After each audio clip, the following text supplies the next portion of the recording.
ये दुनिया अब एक अजीब सा हेल बन चुकी है, जहाँ पर मॉन्स्टर्स घूम रहे हैं जो नॉर्मल वेपन से मरते ही नहीं। इंसानियत की आखिरी होप है कुछ लोग जिनके पास सुपर पावर्स है। उनमें सबसे ज्यादा पावरफुल था हमारा MCK, लेकिन के भी हर चीज में ऑलमाइटी नहीं था। जब एक ऑर्गेनाइजेशन ने उसे धोखा दिया और उसे डजन्स ऑफ मॉन्स्टर्स के बीच ट्रैप कर दिया तो वो मर गया। लेकिन किस्मत ने एक ट्विस्ट लिया कि रिग्रेस हो गया अपोकलिप्स के पहले और दोबारा जन्मा एक न्यूबॉर्न बेबी के रूप में। उसके द्वारा मारे गए मॉन्स्टर्स की एबिलिटीज को एब्जॉर्ब करने की ताकत थी। जब उसने ध्यान से इधर उधर देखा तो उसे एहसास हुआ कि वो किसी तरह अब एक बेबी बन चुका है। जैसे ही वो समझने की कोशिश करता है कि आखिर ये सब हो क्या रहा है, तभी एक स्लीपर पहने हुए पैर उसके कमरे में अंदर आता है कि तुरंत सतर्क हो जाता है और अपने क्रिब के कोने में पीछे हट जाता है, क्योंकि वो अनजान शख्स उसके ऊपर झुक रहा होता है। उसका दिमाग अलग अलग थॉट से भर जाता है। ये कौन है? क्या ये उस ऑर्गेनाइजेशन से है? क्या मुझे खतरा है? लेकिन तभी वो औरत प्यार भरी नजरों से झुकती है और मुस्कुराकर उसे कहती है, अचान लगता है ये अजीब सी औरत उसकी माँ है और वो बस उसे देखने आई थी। जब उसे एहसास हुआ कि वो जाग चुका है, वो औरत वापस किचन में चली जाती है कुकिंग करने। जब उसे यकीन हो जाता है कि बच्चा ठीक है और के जो अब एकोन बन चुका है, कुछ पल के लिए चारों ओर नजर डालता है। सब कुछ शांति से भरा हुआ और साफ सुथरा लगता है, बिल्कुल उस वर्ल्ड के उलट जिसमें वो जीता था। टीवी ऑन है और उसे घर के बाहर लोगों की हलचल की आवाजें आ रही है। बाहर कोई मॉन्स्टर्स नहीं दिख रहे, ये साफ तौर पर पीस का एरा है। और अचानक खुद को इस दुनिया में पाकर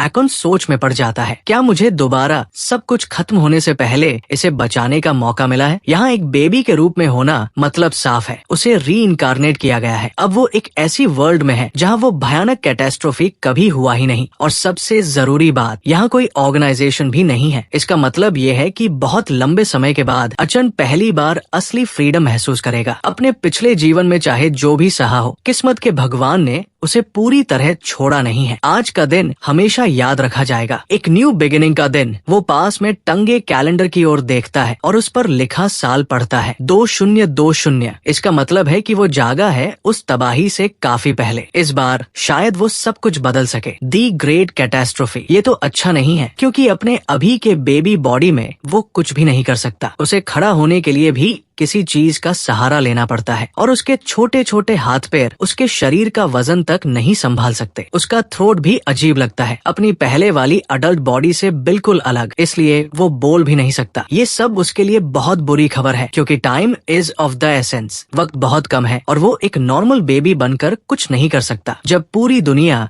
एक अपोकलिप्स की तरफ बढ़ रही है, अचन अपनी माँ की तरफ देखता है और सोचने लगता है, क्या ये भी बस एक आम औरत है या फिर क्या इसके पास भी कोई छुपा हुआ पास्ट है? क्योंकि इस बार अगर उसे दुनिया को बचाना है तो उसे तैयार होना पड़ेगा बहुत जल्दी। अचन सोचता है, क्या ये कोई ऐसी है जिस पर मैं भरोसा कर सकता हूँ? लेकिन फिर तुरंत एक और विचार आता है, भरोसा क्यों करूँ? शायद मैं इसे एक पपेट की तरह इस्तेमाल कर सकता हूँ अपने मकसद के लिए। कुछ न कुछ तो काम आएगी ही, क्योंकि चाहे वो कितनी भी अनाड़ी लगे, फिलहाल वो अकेली अडल्ट है जिस तक उसकी पहुंच है। वो ये भी सोचता है कि शायद वो थोड़ी फ्लेक्सिबल हो, लेकिन तभी पास की शेल्फ से कुछ बॉक्सेस गिर जाती है और उसका भ्रम टूट जाता है। वो हाथों के काम में भी अच्छी नहीं है। जैसे ही वो खाना बना रही होती है, वो एक बॉल में फ्लावर का पहाड़ डाल देती है जो कभी भी गिर सकता है। कुकिंग में तो और भी बुरी है, एक बार तो घर ही जला डालती जब स्टोव का फ्लेम कंट्रोल करना भूल जाती है। अचन का चेहरा थोड़ी देर के लिए खाली नजरों से उसे देखता है। ये तो खुद को भी ठीक से नहीं संभाल सकती और मैं इसे दुनिया बचाने के लिए इस्तेमाल करने की सोच रहा हूँ। लेकिन फिर उसके चेहरे पर एक हल्की सी स्mirk आ जाती है, शायद ट्रेनिंग शुरू करने का वक्त आ गया है। ब्रेकफास्ट बनाने की कोशिश में ही वो लगभग फिर से घर जला ही देती है। ये अब साफ हो गया है कि वो ज्यादातर चीजों में काम की नहीं है, लेकिन फिर भी वो अपनी तरफ से पूरी कोशिश करती है अपने बच्चे का ख्याल रखने की। यहाँ तक कि जब उसकी हेयर उस आग से थोड़ी सी रोस्ट हो चुकी है, तब भी वो हिम्मत नहीं हारती। अचन सोचता है, ये तो अभी से दुनिया का अंत लग रहा है और मेरा नया फ्यूचर कितना मुश्किल होने वाला है। ये तो बस शुरुआत है। तभी डोरबेल बजती है और उसकी माँ दरवाजा खोलने जाती है। शायद कोई पैकेज आया है। लेकिन दरवाजा खोलने से पहले उसे अपना वॉलेट ढूंढना पड़ता है ताकि वो डिलीवरी का पैसा दे सके। वो घर के अंदर भागती है पर्स ढूंढने के लिए और तभी अचन की नजर उस पैकेज पर जाती है जो दरवाजे के बाहर रखा है। उसे एक अजीब सी एनर्जी महसूस होती है, जैसे उस बॉक्स में कुछ नॉर्मल नहीं है, कुछ ऐसा जो उसके पास्ट से जुड़ा हो सकता है। जैसे ही वो अपना वॉलेट ढूंढने जाती है, एकॉन उस शब्द पर अटक जाता है। पैकेज। उसे याद आता है आखिरी बार उसने ये शब्द तब सुना था जब डिलीवरी वर्कर्स लोगों को पैकेज देने आते थे और उन्हीं के जरिए बहुत सारे लोग इन्फेक्ट हो गए थे। वो एक डरावना दौर था जहां हर पैकेज एक नया खतरा लेकर आता था। अब जैसे जैसे उसके दिमाग में वो पुराने मेमोरीज वापस आने लगते हैं, उसे समझ आता है कि शायद ये भी वैसी ही कोई सिचुएशन है। और तभी दरवाजा धीरे धीरे खुलता है। दरवाजे की ओट से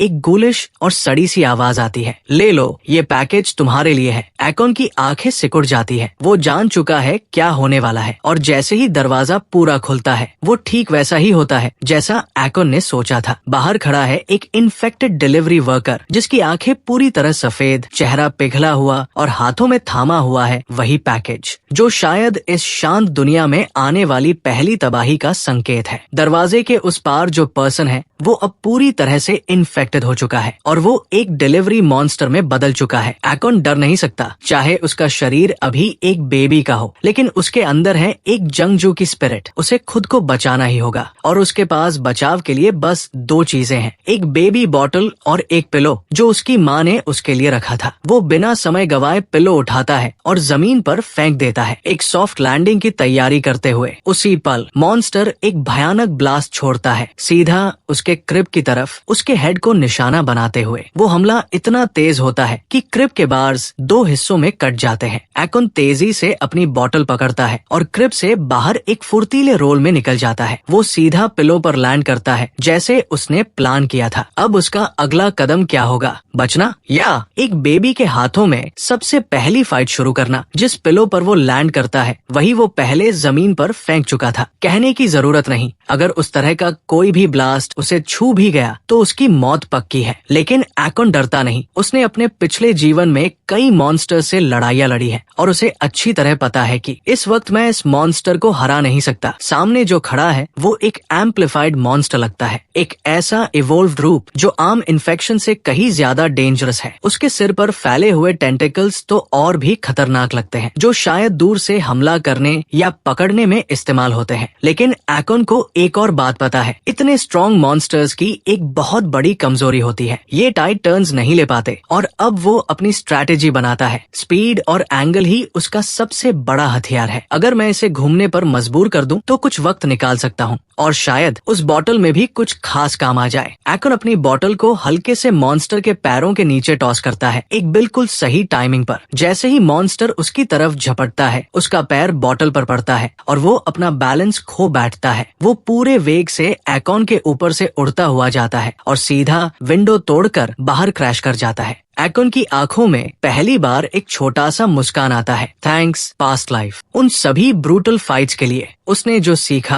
आज उसका पूरा इस्तेमाल कर पाया। लेकिन उसकी सेलिब्रेशन ज्यादा देर तक नहीं चलती। अचानक उसकी पीठ से एक टेल निकलती है जैसे कोई जिंदा चीज हो। वो टेल खिड़की से बाहर झपटती है और सड़क पर पड़े उस मॉन्स्टर की लाश तक पहुंच जाती है। फिर वो टेल उस डेड बॉडी से निकला हुआ ग्लोइंग मॉन्स्टर को अपने मुंह जैसे हिस्से से चबाना शुरू कर देती है, जैसे वो एक जिंदा जीव हो। एकॉन हैरानी से पीछे मुड़ता है, अपनी टेल को पकड़ता है और देखता है वो टेल अभी भी उस कोर को खा रही है। और तभी उसे एहसास होता है, क्या ये मेरी नई पावर है? क्या अब मैं मॉन्स्टर्स को खुद नहीं मारता बल्कि मेरी बॉडी उनका कोर खा जाती है? वो कोर उसके लिए नया नहीं है, वो इस चीज से अच्छी तरह वाकिफ है क्योंकि यही उसकी पिछली जिंदगी की एबिलिटी थी। द टेल ऑफ टोड एक एक्सट्रीमली पावरफुल और दुर्लभ एबिलिटी जो उसे अपने पास्ट लाइफ में एक बहुत ही खतरनाक मॉन्स्टर का कोर एब्जॉर्ब करने के बाद मिली थी। एक ऐसा मॉन्स्टर जिसके पास कायोटी टेल जैसी म्यूटेशन थी, लेकिन इस बार उसने तो कोई कोर एब्जॉर्ब ही नहीं किया। फिर भी ये टेल खुद ब खुद आ गई। एकॉन सोचता है, मैं तो अभी पैदा ही हुआ हूँ और फिर भी ये एबिलिटी मेरे साथ कैसे आई? क्या ये मेरी आत्मा में जुड़ चुकी है या फिर इस बार कुछ और ही चल रहा है? वो जानता है कि दी ग्रेट कैटेस्ट्रोफी अभी से 4 साल दूर है और उसके पास्ट लाइफ का जन्म तो उससे 3 साल बाद हुआ था। तो ये समय रेखा, टाइमलाइन पूरी तरह बदल चुकी है। उसे कुछ समझ नहीं आ रहा, लेकिन इतना तय है, वो इनक्रेडिबली लकी है कि ये एबिलिटी उसे इतनी जल्दी मिल गई। अब उसके पास न सिर्फ नॉलेज है, बल्कि एक पावरफुल अर्ली स्टार्ट भी। इस बार मैं तैयार रहूंगा और मैं सिर्फ सर्वाइवर नहीं बनूंगा, मैं इस बार वो बनूंगा जो इस दुनिया की किस्मत तय करेगा। एक और फॉर्चुनेट बात यह है कि जितनी कम उम्र में कोई अपनी पावर एक्टिवेट करता है, वो उतनी ही स्ट्रॉन्गर बनती है। इसी बात को टेस्ट करने के लिए एकॉन अपनी हथेली को एक शार्प ब्लेड में बदल देता है। वो अपनी क्रिब पर वार करता है और क्रिब की लकड़ी एक झटके में मुड़ जाती है। इम्प्रेसिव। अपने पिछले जीवन में उसने एस क्लास के रूप में 7 साल की उम्र में अवेकन किया था, लेकिन अब तो वो एक इन्फेंट होते हुए ही इस पावर का इस्तेमाल कर पा रहा है। इस बार मैं सिंपल एस नहीं, ट्रिपल एस बनूंगा, एक लेजेंडरी रैंक। यही उसका टिकट है, धन, शोहरत और ब्यूटीफुल विमेन तक का रास्ता। और अगर ये सच है तो फिर मुझे इस घर में पड़े पड़े क्लूलेस बेबी बनने की जरूरत ही क्या है। वो क्रिब के कोने से बाहर देखता है, आंखों में एक जिद और कॉन्फिडेंस। अब मुझे एक्टिंग छोड़नी होगी और अपने नए एम्पायर की शुरुआत करनी होगी। एकॉन पूरी डिटर्मिनेशन के साथ अपने न्यू लाइफ की शुरुआत करने के लिए क्रॉल करता है, लेकिन तभी जो क्रिब उसने पहले बेंड किया था वो अब धीरे धीरे गिरने लगता है और सीधा उसके ऊपर। वो तुरंत मूव करने की कोशिश करता है, लेकिन उसका इन्फेंट बॉडी उसका साथ नहीं देता। उसकी मांसपेशियां जवाब दे देती है और वो वही फ्रोजन रह जाता है। क्रिब की धातु में क्रैक्स आते हैं और वो एक तरफ झुककर गिरने लगती है, सीधा एकॉन की तरफ। और जैसे ही उसकी आंखें बंद होने लगती है, आखिरी चीज जो वो देखता है वो है उसकी माँ,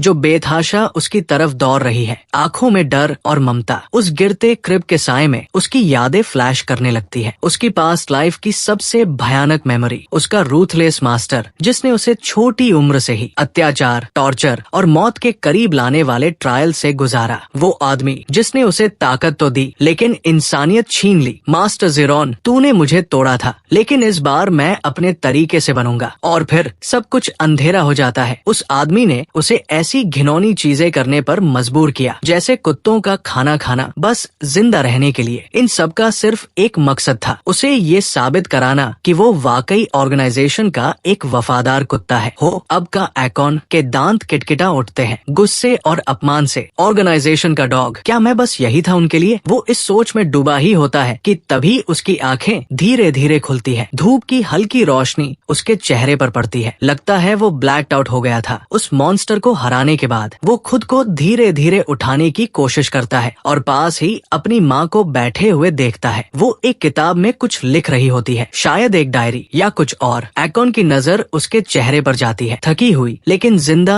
और फिक्रमंद। शायद उसने वाकई उसे बचा लिया। अब सवाल ये है, क्या मैं उसे अपनी प्लानिंग में शामिल कर सकता हूँ? क्या ये वही कमजोर सी औरत है, या उसके अंदर भी कुछ छुपा है? या फिर मुझे एक बार फिर अकेले ही इस दुनिया को बदलना होगा? वो गहरी सांस लेता है क्योंकि अब खेल शुरू हो चुका है। एकॉन सोचने लगता है, मैं बेहोश क्यों हुआ? फिर धीरे धीरे उसे समझ आता है, उसकी एबिलिटी की ताकत अभी के उसके इन्फेंट बॉडी के लिए बहुत ज्यादा है। उसने उसे सिर्फ 30 सेकंड्स के लिए इस्तेमाल किया था, लेकिन उस थोड़े से समय ने ही उसके शरीर को पूरी तरह थका दिया, उसे डिफेंसलेस बना दिया। अगर मुझे इस पावर को फिर से इस्तेमाल करना है तो मुझे पहले खुद को मजबूत बनाना होगा। वो गहरी सोच में होता है, तभी उसे अपनी माँ की सिसकियों की आवाज सुनाई देती है। वो धीरे से उसकी तरफ देखता है। वो अब भी उस किताब को पढ़ रही है जो स्टिकी नोट से भरी हुई है। एक पेज पर उसकी माँ लिख रही है, उसके कांपते हाथों से भावनाओं से भरी हुई एक लाइन, मैंने आज अपना खजाना खो ही दिया था, बस थोड़ा सा और मेरा बच्चा चला जाता। एकॉन की नजर उस शब्द खजाना पर अटक जाती है। उसे समझ आता है, वो जो हमेशा ऑर्गेनाइजेशन का डॉग कहलाता रहा, जो दुनिया में बस एक हथियार समझा गया, किसी के लिए वो सच में एक खजाना है। वो पहली बार महसूस करता है कि शायद ये नया जन्म सिर्फ ताकत के लिए नहीं था। शायद इस बार मुझे किसी का बेटा बनना है, न कि किसी का हथियार। डाउट कि वो जो दर्दनाक ब्रूस उसकी माँ की पीठ पर है, वो उसी ने उसके लिए सह लिया होगा, उसे प्रोटेक्ट करने के लिए। उसकी पास्ट लाइफ की माँ तो बिना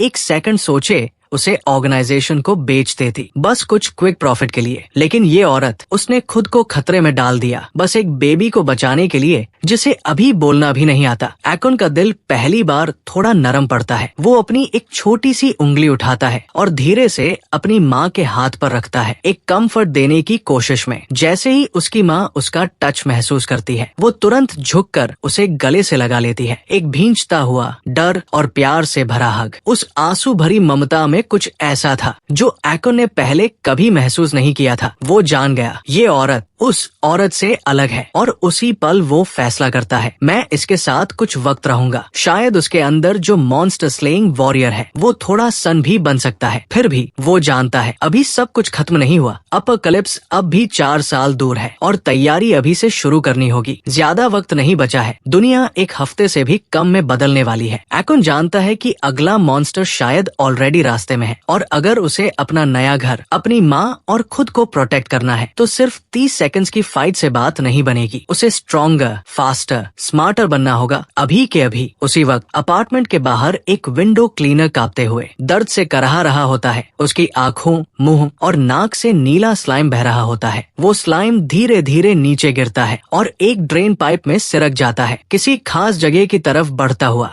जैसे उसकी कोई डेस्टिनेशन हो, कोई टारगेट। अंदर एकॉन गहरी सोच में डूबा है। मुझे क्या करना चाहिए? अब अगला कदम क्या होगा? तभी उसकी माँ उसके पास कुछ लेकर आती है जो एक कपड़े से ढका हुआ है। अचानक, देखो मैंने तुम्हारे लिए कुछ बनाया। उसकी आवाज में थकावट भी है लेकिन प्यार उससे कहीं ज्यादा। एकॉन उसकी तरफ देखता है। क्या ये सिर्फ एक माँ की मासूमियत है या उसकी तैयारी की शुरुआत का संकेत? क्योंकि बाहर मॉन्स्टर उठ चुके हैं और उनका अगला शिकार शायद यही कहीं है। वो लाल कंबल हटाती है और उसके नीचे से निकलता है एक पिंजरे में बंद कुत्ता। तुम्हारे लिए लाई हूँ, उसकी माँ मुस्कुराकर कहती है, ताकि तुम्हें कोई साथी मिल जाए। एकॉन की आंखें चौड़ी हो जाती है। वो इस कुत्ते को पहचानता है। ये तो वही है, उसकी पास्ट लाइफ का एक फियर्स मट, एक ऐसा कुत्ता जो संघर्षों में पला बढ़ा और जिसे उसने कभी दोबारा देखने की उम्मीद नहीं की थी। हालांकि वो इतना बड़ा है कि किसी भी बेबी के लिए प्लेमेट कहलाने के लायक नहीं। लेकिन एकॉन के दिमाग में तुरंत चालें घूमने लगती है। ये बुरा नहीं है। अगर मैं इसे ठीक से ट्रेन कर लूं तो ये मेरा पहला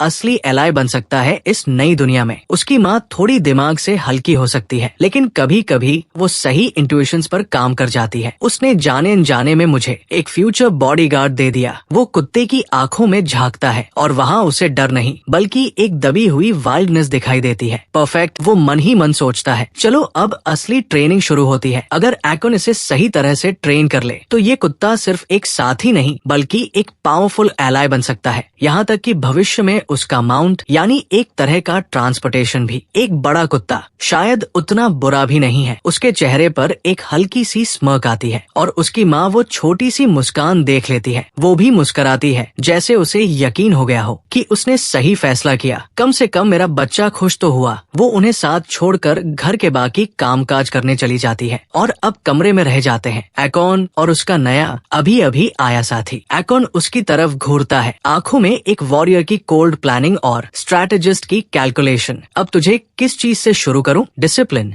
लॉयल्टी, ट्रैकिंग या ब्रूट स्ट्रेंथ? एकॉन रसोई से लाया हुआ सॉसेज कुत्ते के सामने रखता है और अपनी छोटी लेकिन ठोस आवाज में आदेश देता है, खा इसे और मेरा बन जा। ये उसका अपना तरीका है कॉन्ट्रैक्ट बनाने का। अगर कुत्ता ये खा ले तो वो उसे अपना मास्टर मानेगा और यहीं से उसकी ट्रेनिंग की शुरुआत होगी। लेकिन समस्या ये है कि कुत्ता जरा ज्यादा सिंपल माइंडेड है। उसे इस रिचुअल या सिंबलिज्म की कोई समझ नहीं। उसके लिए तो ये बस एक खाना है। जैसे ही वो सॉसेज को मुंह में उठाने झुकता है एकॉन उसकी हेड पर स्टॉम्प कर देता है, छोटे पैरों से लेकिन अथॉरिटी के साथ। एकदम से पूरे कमरे में डोमिनेंस का वाइब फैल जाता है। ताकत का फर्क समझा? उसके एक्सप्रेशन में यही लिखा होता है। लेकिन भले ही कुत्ता एकॉन की बात न समझे, एक चीज वो जरूर समझता है, डिसरिस्पेक्ट। अगले ही पल कुत्ता बिना सोचे 2 पैरों से एकॉन को घूंसा मारता है, छोटे से बच्चे को जैसे पंच कॉम्बो दे दिया हो। एकॉन एकदम से पलटकर जमीन पर गिरता है और आंखें चौड़ी हो जाती है। Did this much just hit me back? कमरे में एक सेकंड का सन्नाटा छा जाता है और फिर शुरू होती है इस मास्टर पेट बॉन्ड की पहली वॉर। कुत्ता अपने दोनों पंजे बड़ी ही सटीकता से एकॉन के चेहरे पर मारता है और अगले ही पल वो बेबी हवा में उड़ जाता है जैसे कोई एक्शन सीन चल रहा हो। फिर कुत्ता शांतिपूर्वक पीठ मोड़ता है और अपने सॉसेज को शांति से खाने में लग जाता है जैसे कुछ हुआ ही न हो। लेकिन एकॉन वो नहीं है जो मार खाकर चुप बैठ जाए। उसकी आंखों में फिर से जंग का पागलपन लौट आता है। वो एक जोरदार बैटल क्राई के साथ कूद पड़ता है कुत्ते पर। वो पाउंस करता है और दोनों के बीच एक मिनिएचर बैटल ग्राउंड शुरू हो जाता है। एक बेबी और एक मड के बीच की महाकाव्य लड़ाई। कभी एकॉन कुत्ते की गर्दन पर लटकता है तो कभी कुत्ता उसे मुंह से धक्का देता है। पूरा कमरा हलचल से भर जाता है और उस सब के बीच माँ हंस रही होती है। उनकी इस फ्रेंडशिप वाली लड़ाई को देखकर लगता है दोनों में जम गई है। वो सोचती है और खुश होकर कुकी में लग जाती है, लेकिन तभी उसे एहसास होता है कि फ्लावर खत्म हो गया है। वो झुककर शेल्फ के नीचे देखने की कोशिश करती है, शायद कोई पैकेट वही रखा हो, और जैसे ही वो झुकती है एक नीला स्लाइम चुपचाप डार्कनेस से ऊपर आता है, धीरे धीरे उसकी ओर रेंगता हुआ। अगला हमला शुरू होने वाला है। सिंक से उठता हुआ वो नीला स्लाइम मॉन्स्टर धीरे धीरे अपने आकार को बड़ा करता है और अब वो पूरे कमरे पर छा जाता है, सीधे उस अनजान महिला को टारगेट करता हुआ जो अब भी बस फ्लावर खोजने में मसरूफ है। उसे कोई अंदाजा नहीं कि ठीक उसके पीछे मौत का साया तैरता हुआ आ रहा है। स्लाइम मॉन्स्टर हवा में उठता है, अपने जेलेटिनस शरीर को तेज स्पेयर जैसे आकार में बदलता है और अगला वार अचन की मां पर करने ही वाला होता है। तभी कुत्ता बिना एक सेकंड गवाए एक्शन में कूद पड़ता है। वो जमीन से छलांग मारकर सीधा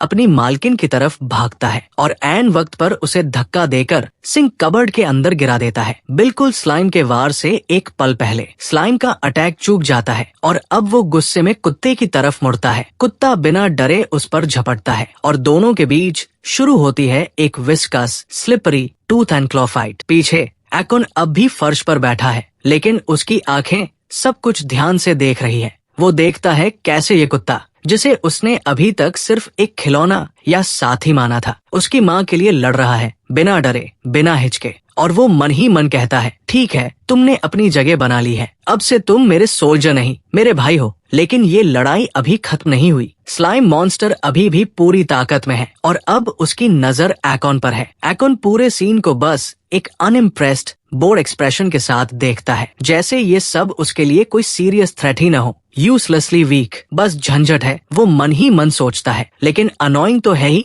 इससे छुटकारा पाना होगा। उसका ट्रेन्ड माइंड तुरंत एनालिसिस शुरू कर देता है। ये स्लाइम मॉन्स्टर किसी भी स्लैशिंग या स्टैबिंग अटैक से असरहीन रहता है, क्योंकि उसका लिक्विड बॉडी चोट को एब्जॉर्ब कर लेता है। तो हमें कोई ऑल्टरनेट मेथड ढूंढनी होगी, कुछ ऐसा जो इसे इवेपोरेट करे या कम्प्लीटली इमोबिलाइज। पीछे उसकी माँ अब भी कबर्ड से निकलने की कोशिश कर रही है, लेकिन उसका ध्यान पूरी तरह अपने सिर की चोट पर है, न कि अपने ठीक पीछे हो रही लाइफ और डेथ मॉन्स्टर डॉग बैटल पर। वो गड़बड़ाहट की आवाजें सुन तो रही है, लेकिन सोचती है शायद एकॉन और कुत्ता फिर से खेल रहे हैं। तभी स्लाइम कुत्ते के साथ लड़ते हुए धीरे धीरे अपने जेलेटिनस मांस को फैलाना शुरू करता है और अब वो उसे एनवलोप करने लगता है, जैसे उसे ढककर दम घोंट देगा। कुत्ते की हरकतें धीमी होने लगती है, उसका शरीर स्लाइम के अंदर फंस रहा है। एकॉन की आंखें सिकुड़ती है। इनफ, अब उसे खुद हस्तक्षेप करना होगा, क्योंकि अगला शिकार शायद उसका एकमात्र एलाय बनता जा रहा भाई है। स्लाइम अब कुत्ते को पूरी तरह एनवलोप कर चुका है और उसका आकार बदलना शुरू हो गया है। वो मोर्फ हो रहा है, कुत्ते के शरीर को एक नए हाइब्रिड फॉर्म में एब्जॉर्ब करने की कोशिश कर रहा है। एकॉन जानता है अगर मैं अभी कुछ नहीं करता तो ये चीज अनकंट्रोलेबल बन जाएगी। वो अपनी पास्ट लाइफ की नॉलेज खंगालता है और उसे याद आता है slime monsters are weak to dryness. बस अब उसे चाहिए कुछ सूखा जो इस लिक्विड मास को डिहाइड्रेट कर सके। तभी उसकी नजर पड़ती है उसकी बोतल पर, जिसमें है पाउडर्ड मिल्क। बिना वक्त गवाए एकॉन उसे उठाता है, ढक्कन खोलता है और सीधे स्लाइम मॉन्स्टर की ओर फेंक देता है। जैसे ही पाउडर्ड मिल्क स्लाइम से टकराता है, वो एक तेज छीछी जैसी आवाज करता है और उसका शरीर फौरन सिकुड़ने लगता है। स्लाइम अपने जेलेटिनस रूप में कांपता है और फिर पूरे कमरे में बेतहाशा उछलने लगता है, जैसे किसी ने उसमें आग लगा दी हो। मॉइस्चर लॉस के चलते वो पूरी तरह पैनिक मोड में चला गया है और उसका आकार अब धीरे धीरे घट रहा है। एकॉन के चेहरे पर एक विजयी सी स्मर्क लौट आती है। Powdered milk saving lives since day one. अब उसे बस आखिरी वार करना है, इससे पहले कि स्लाइम फिर से खुद को हाइड्रेट कर पाए। एकॉन एक सेकंड भी बर्बाद नहीं करता। जैसे ही स्लाइम हिलना बंद करता है, वो फुर्ती से पास रखा हुआ एक डस्टबिन उठाता है और उसे पूरी ताकत से स्लाइम के ऊपर पलट देता है। ट्रैप। कमरा अब कुछ सेकंड के लिए खामोश हो जाता है, फिर धीरे धीरे किचन काउंटर के पीछे से पहले कुत्ते का सिर बाहर आता है, फिर एकॉन की माँ का। दोनों के चेहरे पर कंफ्यूजन और हल्की दहशत झलकती है। अभी अभी क्या हुआ? और तभी उसकी माँ गलती से फ्लावर का एक पूरा पैकेट गिरा देती है, वो भी एकॉन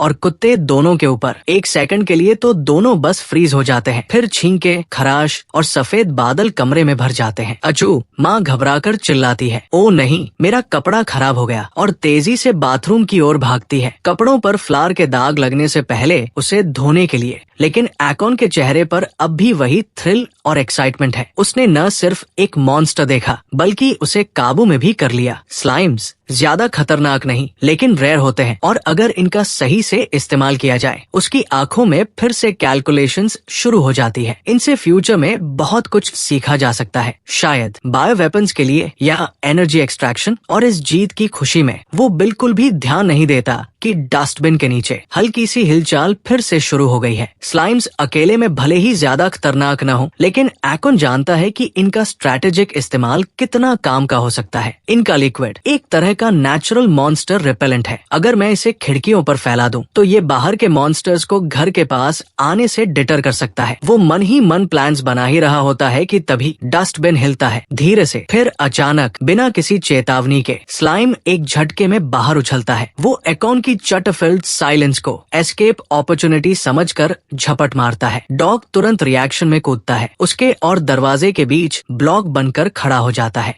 एकॉन भी फौरन दौड़ता है, एक और बार उसे ट्रैप करने की कोशिश में, लेकिन स्लाइम इस बार ज्यादा प्रिपेयर्ड है। वो कुत्ते की तरफ एक स्लाइमी टेंटिकल फेंकता है और फिर कमरे के कोने से होता हुआ तेजी से फिसलता है। इस बार पूरी तरह से हो कि पकड़ से बाहर निकलकर एस्केप कर जाता है। एकॉन गुस्से में दांत पीसता है। TCH almost had it. लेकिन अब एक और बात साफ हो गई है, ये स्लाइम स्मार्ट है, और अगर ये बाहर निकल गया है तो शायद बाकी मॉन्स्टर्स को भी अट्रैक्ट कर सकता है। अब ये सिर्फ एक घर की लड़ाई नहीं बल्कि एक नेबरहुड लेवल थ्रेट बन चुका है। अब गेम बड़ा हो रहा है। एकॉन की नजरें चमकती है, और मैं तैयार हूँ। स्लाइम जैसे ही खिड़की की तरफ फिसलता है, एक आखिरी बार पीछे मुड़कर देखता है और फिर अपनी जेलेटिनस बॉडी से एक परफेक्ट मिडिल फिंगर बनाता है एकॉन और उसके डॉग की तरफ। वो पल पूरा साइलेंट डिसरिस्पेक्ट से भरा होता है। इसने हमारे घर में घुसकर तबाही मचाई और अब आराम से निकल भी रहा है, ऊपर से एटीट्यूड भी दिखा रहा है। एकॉन और कुत्ता दोनों के एक्सप्रेशंस सिंक हो जाते हैं। Pure rage plus insulted pride. बस बहुत हुआ। एकॉन पास पड़ी हुई अम्ब्रेला उठाता है, मानो वो उसका लेजेंडरी वेपन हो। फिर वो कुत्ते की पीठ पर कूदकर सवार हो जाता है, एकदम किसी एनीम वॉरियर की तरह। Let's ride. उसके चेहरे पर प्योर डिटर्मिनेशन है। अब ये सिर्फ स्लाइम को पकड़ने की बात नहीं है, अब ये ईस्ट की लड़ाई बन चुकी है। वो कुत्ते की पीठ पर बैलेंस बनाते हुए तेजी से खिड़की की ओर दौड़ता है और अपने नए साथी से कहता है, चलो उसे दिखाते हैं किससे पंगा लिया है। स्लाइम, जो अब तक सोच रहा था कि वो स्टाइल में एस्केप कर रहा है, अब शिकार बनने वाला है, और एक अम्ब्रेला विल्डिंग बेबी वॉरियर अपने फ्लावर ड्रेंच्ड बैटल डॉग के साथ उसकी तरफ धमाकेदार एंट्री लेने वाला है। Battle round 2 start. एकॉन जानता है मेरी अभी की ताकत इतनी नहीं है कि मैं इसे सीधे रोक सकूं, लेकिन वो भी जानता है कि कुछ करना जरूरी है, क्योंकि अगर ये स्लाइम बच निकला तो न सिर्फ वो बल्कि बाकी लोग भी खतरे में पड़ेंगे। अब वो बिल्डिंग के ग्राउंड फ्लोर तक पहुंच चुके हैं और स्लाइम उन्हें ऊपर की छत पर दिखाई देता है, एक क्रीपी विलन की तरह बैठा हुआ। फिर अचानक वो नीचे चलते हुए एक लड़की के सिर पर अपनी लिक्विड बॉडी का हिस्सा टपकाता है। लड़की उठकर ऊपर देखती है और तब तक स्लाइम लीप मार चुका होता है। सीधे उसे निगलने की कोशिश में एकॉन और उसका कुत्ता बिजली की तरह दौड़ लगाते हैं। कुत्ता पूरी रफ्तार से भागता है, जबकि एकॉन उसकी पीठ पर अम्ब्रेला लहराते हुए माथे पर पसीना लिए एक प्लान सोचता है। अगर मैं अपनी ताकत से नहीं रोक सकता तो मुझे अपनी चालाकी से काम लेना होगा। तभी उसके दिमाग में एक आइडिया चमकता है। स्लाइम ड्राई होने से डरता है और हमारे पास अभी भी फ्लावर बचा है। वो झट से कुत्ते के बैग में बचे आटे की थैली निकालता है, जो उसकी माँ के कपड़ों से चिपक कर रह गई थी, और हवा में अम्ब्रेला से बैलेंस बनाकर थैली को स्लाइम की ट्रेजेक्ट्री में फेंक देता है। फ्लावर हवा में फैलता है, स्लाइम की जेलेटिनस बॉडी से टकराता है, और जैसे ही वो लड़की के ऊपर पहुंचने वाला होता है, वो मिड एयर में सिकुड़ना शुरू हो जाता है। अचन चिल्लाता है, अब कुत्ता बाइट। कुत्ता छलांग मारता है, स्लाइम को हवा में ही जमीन पर पटक देता है, जहां उसका बाकी का लिक्विड धीरे धीरे सूखने लगता है। लड़की डर के मारे कांपती है, लेकिन अब वो सेफ है। एकॉन की छोटी सांसें चल रही है। छोटा शरीर, बड़ा काम। Not strong enough but smart enough to win. और स्लाइम, अब वो सिर्फ सिर्फ एक सूखा जेली पडल है। और एकॉन का पहला पब्लिक विक्ट्री मोमेंट। वो बिना वक्त गवाए अम्ब्रेला को मोड़ता है और उस पर फंसे स्लाइम को झटका देकर नीचे गिरा देता है। लेकिन स्लाइम रुकने वाला नहीं है। अब की बार उसका टारगेट है सीधे कुत्ता और एकॉन। वो हवा में एक गाढ़ी लहर की तरह मुड़ता है, शेप शिफ्ट करता है और सीधे उनकी ओर लॉन्च करता है, मानो कह रहा हो अब की बार कोई नहीं बचा पाएगा। लेकिन एकॉन की आंखों में एक अलग ही तेजी है। उसके दिमाग में अब भी गूंज रही है वो पुरानी याद, जब उसके सामने पूरी कॉलोनी लहू से भर गई थी क्योंकि किसी ने एक स्लाइम को रोका नहीं था। Not again, never again. कुत्ता जैसे ही दोबारा स्पीड पकड़ता है, एकॉन उसकी पीठ पर स्टेबलाइज होता है और अपने अम्ब्रेला के अंदर से एक छोटा लकड़ी का चम्मच निकालता है जो उसने रसोई से लूट लिया था। ये सिर्फ एक चम्मच है, लेकिन सही जगह लगे तो एक तलवार से कम नहीं। वो स्लाइम के ट्रेजेक्ट्री को देखता है और जैसे ही वो नजदीक आता है, एकॉन एयर ट्विस्ट करके अम्ब्रेला से स्लिंग शॉट मूव करता है और उस चम्मच को स्लाइम की सेंटर मास में घुसा देता है। स्लाइम का जेलेटिनस शरीर एक झटके में धीरे धीरे हिलना बंद करने लगता है। डॉग बिना रुके लड़की को अपनी पीठ से धक्का देकर दूर करता है और एकॉन जमीन पर लैंड करता है। चम्मच अब भी स्लाइम के बीचों बीच फंसा हुआ। Told you, smart beat strong. वो सांस लेते हुए कहता है। अब स्लाइम धीरे धीरे श्रिंक होने लगता है और उसका शरीर ड्राई होकर मिट्टी में बदल जाता है। लड़की कांपते हुए थैंक यू कहती है, लेकिन एकॉन बस उसे देखता है और फिर खुद से बुदबुदाता है। एकॉन जानता है मेरे पास बस एक मौका है। उसका शरीर अभी भी छोटा है और ताकत सीमित। वो अपनी शक्ति को लंबे समय तक इस्तेमाल नहीं कर सकता, लेकिन अगर एक सटीक वार हो जाए तो एक ही ब्लो में सब खत्म किया जा सकता है। वो गहरी सांस लेता है। उसकी हथेली में टोड टेल पावर की एनर्जी इकट्ठा होने लगती है और उसकी मांसपेशियां जो बच्ची सी लगती थी अचानक डेंस हो उठती है। ये है मेरी एकमात्र चाल। वो हवा में छलांग मारता है और एक फोकस्ड एनर्जी एनहांस्ड पंच सीधे स्लाइम के सेंटर मास में मारता है। बूम! स्लाइम का शरीर तुरंत फट जाता है, एक जलते हुए गुब्बारे की तरह, और उसकी चिपचिपी नीली बारिश पूरे इलाके पर बरसने लगती है। एकॉन और कुत्ता सीधे खड़े रहते हैं। उनकी सिलुएट्स उस एक्सप्लोजन मिस्ट के बीच जैसे किसी विजेता की तरह चमकती है। लड़की जो बस एक पल दूर थी मौत से, अब पूरी तरह सेफ है, लेकिन उसकी आंखों में डर है। उसने देखा एक बच्चे जैसे दिखने वाले लड़के ने एक मॉन्स्टर को सेकंड्स में उड़ा दिया। वो एकॉन की ओर देखती है, आंखों में हैरानी, अविश्वास और डर। एकॉन भी उसे देखता है लेकिन कुछ कहता नहीं और फिर बिना कोई शब्द कहे वो लड़की पीछे मुड़ती है और पूरी ताकत से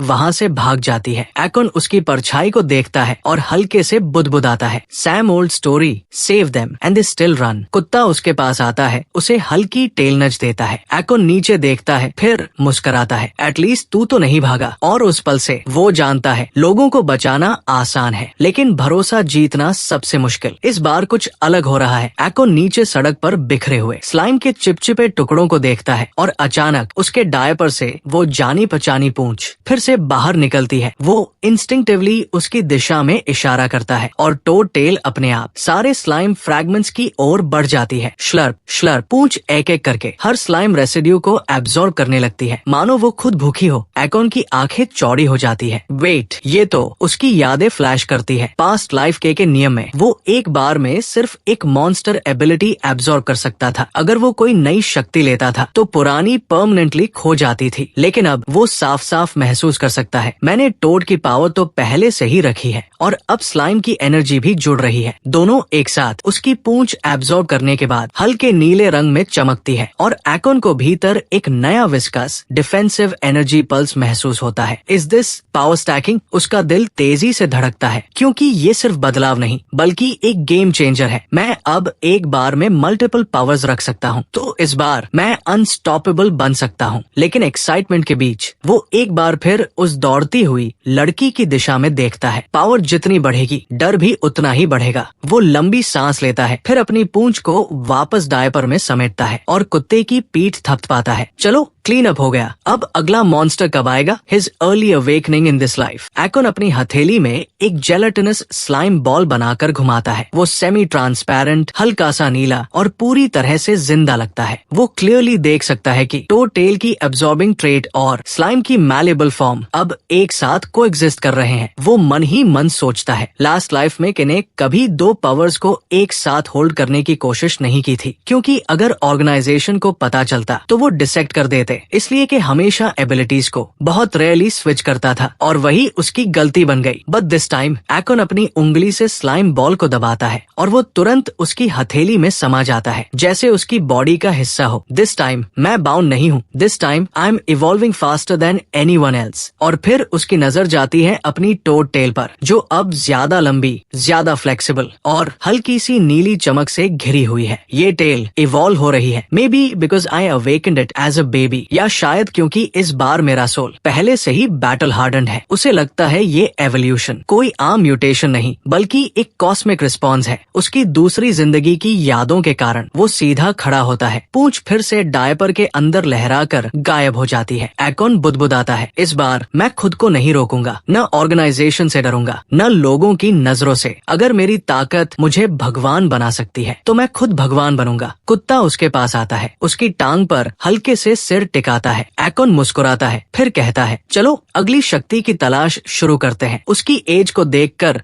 यही कहा जा सकता है कि जिस उम्र में कोई इंसान एबिलिटीज डेवलप करना शुरू करता है, उतनी ही ज्यादा पावरफुल उसकी एबिलिटी होती है और उतनी ही तेजी से वो उसे अडेप्ट कर पाता है। कि सिर्फ 10 की उम्र में एबिलिटीज का एलिजिबल यूजर बना था, लेकिन उससे कम उम्र वाले सारे बच्चे मर गए थे। ज्यादातर बच्चे मॉन्स्टर टॉक्सिन्स सर्वाइव नहीं कर पाए और जैसे ही वो टॉक्सिन्स के कांटेक्ट में आए, उनकी मौत हो गई। लेकिन अब के पहले से भी ज्यादा छोटा है पास्ट लाइफ के किसी भी पोटेंशियल कैंडिडेट से। इसका मतलब है कि इस बार उसका ग्रोथ पोटेंशियल पूरी तरह इनकैलकुलेबल है। जब वो ये सब सोच रहा था, जैसे ही वो सोच रहा था कि अब आगे क्या करना है, डॉग ने उसे सेफली घर वापस पहुंचा दिया। वो अपने ट्रस्टी स्टीड की पीठ से कूदता है और अपनी नई स्लाइम पावर्स का इस्तेमाल करके पूरे एरिया को कोट कर देता है ताकि अब कोई भी मॉन्स्टर उसके घर के पास ना आ सके। लेकिन सिर्फ इतना करने में ही उसकी सारी एनर्जी ड्रेन हो जाती है और वो पूरी तरह एग्जॉस्टेड महसूस करता है। नई एबिलिटीज लेने या करंट पावर्स को अडेप्ट करने का कोई फायदा नहीं, क्योंकि उसकी स्टैमिना अभी इतनी लो है कि वो अपनी पावर्स का ठीक से यूज ही नहीं कर सकता। लेकिन उसे इसकी जरूरत भी नहीं है। उसे अब ज्यादा चिंता करने की जरूरत नहीं है फ्यूचर को लेकर, क्योंकि स्लाइम बैरियर की वजह से अब कोई मॉन्स्टर उन्हें डिस्टर्ब नहीं करेगा। अचन एग्जॉशन की वजह से जमीन पर गिर जाता है और डॉग उसकी तरफ आता है अपनी आंखों में एक मेनेसिंग लुक के साथ। ऐसा लग रहा है जैसे अब डॉग उस ह्यूमिलिएशन का बदला लेने वाला है जो उसे पहले सहना पड़ा था। डॉग नीचे झुकता है और अचन को उसकी शर्ट की गर्दन से उठा लेता है और एक पल के लिए अचन को लगता है कि वो अब डॉग फूड बनने वाला है। अपार्टमेंट के अंदर उसकी मदर वो शावर से बाहर आती है, पूरी तरह उस फ्लावर से साफ हो चुकी होती है जो पहले उस पर गिरा था। वो लिविंग रूम की तरफ जाती है ये देखने की उसका बेटा कैसा है और उसे जमीन पर डॉग के साथ स्नगल्ड अप देखती है। देखने में तो ऐसा लगता है जैसे वो दोनों आराम से लेटे हैं, लेकिन अचन डॉग के वजन के नीचे बुरी तरह स्ट्रगल कर रहा होता है। कई घंटे बीत जाते हैं और बेबी आखिरकार खुद को इस फ्लफी प्रिजन से आजाद कर लेता है ताकि वो अपार्टमेंट की प्रोटेक्शन पर काम शुरू कर सके। वो विंडोज, वेंट्स और ड्रेनेज पाइप्स को स्लाइम से कोट कर देता है ताकि कोई भी मॉन्स्टर अंदर घुस न पाए। अब चाहे घर पर कोई बड़ा डिजास्टर भी क्यों ना आ जाए, वो कुछ समय के लिए सेफ रहेंगे। ये सब करते हुए अचन को अपनी टेल की करंट स्टेट के बारे में भी पता चल गया। अब ये टेल एक साथ 4 एबिलिटीज स्टोर कर सकती है, जबकि पास्ट लाइफ में उसे एक एबिलिटी के बदले दूसरी को स्वैप करना पड़ता था। इस समय वो कायोटी टेल और स्लाइम पावर्स दोनों यूज कर सकता है, लेकिन सिर्फ आधे मिनट तक ही। किसी भी बड़े डिजास्टर के लिए प्रिपेयर करने के लिए उसे और भी कई चीजें करनी होंगी। अपोकलिप्स में किसी भी सर्वाइवर को सबसे पहले जिस चीज की जरूरत होती है वो है, डिजास्टर के बाद सबसे ज्यादा मौतों की वजह मॉन्स्टर्स नहीं थे बल्कि स्टारवेशन थी, जो लॉजिस्टिक्स के टूटने से हुई थी और जिसके चलते लोग डेस्परेटली सप्लाईज के लिए लड़ने लगे थे। अगर कोई इंसान शुरुआत में ही ढेर सारी सप्लाईज जमा कर ले और कॉन्फ्लिक्ट से दूर रहे तो वही इंसान आगे चलकर दूसरों का लीडर बन सकता है और डिजास्टर के सबसे खतरनाक समय में अपने चारों ओर फॉलोअर्स बना सकता है। अचन को ये प्रेपरेशन जल्दी करनी होगी, लेकिन एक बेबी होने की वजह से उसके एक्शंस की एक लिमिट है। सुपरमार्केट्स में भीड़ लगी हुई है और धीरे धीरे